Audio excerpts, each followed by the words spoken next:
Ada orang yang memang hidupnya bergantung pada perhatian orang lain.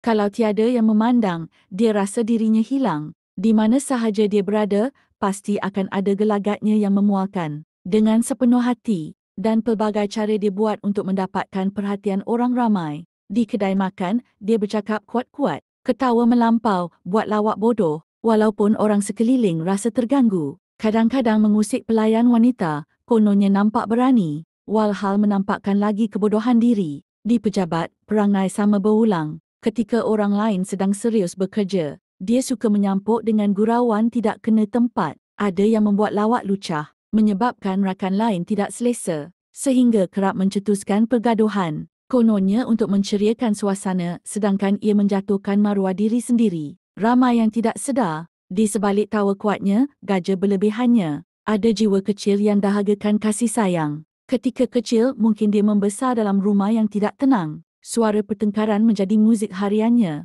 Maki, herdik, air mata ibunya menjadi latar hidup yang sunyi. Ayahnya sering tiada di rumah. Kalau ada pun, hanya marah, tengking, pergaduhan yang berlaku. Lebih malang jika dia merupakan mangsa dera fizikal dan mental. Lalu, apabila dewasa, jiwa itu masih menjerit minta perhatian. Dia tidak tahu cara lain untuk merasa dilihat. Maka muncullah sikap mencari perhatian sama ada dengan kelakuan pelik, kata-kata melampau atau penciptaan drama yang tidak perlu. Apapun kemungkinan puncanya, adalah sangat tidak wajar dia terus membawa sikap berkenaan. Sepatutnya kenangan buruk di masa lampau menjadikannya manusia yang lebih matang, yang lebih menghargai dan menghormati orang lain.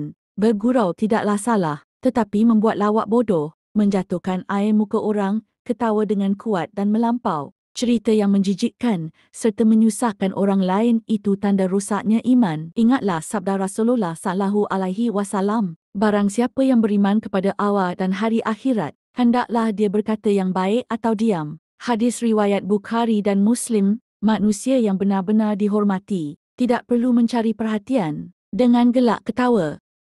Cukuplah dengan akhlak mulia, kata-kata baik dan maruah yang terjaga. Itulah nilai sebenar seorang insan. Dan jika kita mahu berubah, mulakan dengan memilih persekitaran yang lebih baik. Carilah sahabat yang baik yang mampu menegur dengan jujur, yang selalu mengajak ke arah kebaikan. Belajarlah untuk menghindari tempat-tempat yang mendorong kepada kelalaian, agar lidah dan hati tidak mudah terjerumus dalam hal yang sia-sia. Luangkan masa untuk bertafakur, merenung kelemahan diri. Banyakkan beristighfar dan berzikir mengingati Tuhan. Ingatlah, lidah dan tutur kata adalah maruah kita. Berfikirlah sebelum memulakan bicara. Elakkan menyakiti hati orang lain. Hormatilah orang lain, insya-Allah kita juga akan dihormati. Sahabatku, berubahlah. Anda mampu mengubahnya.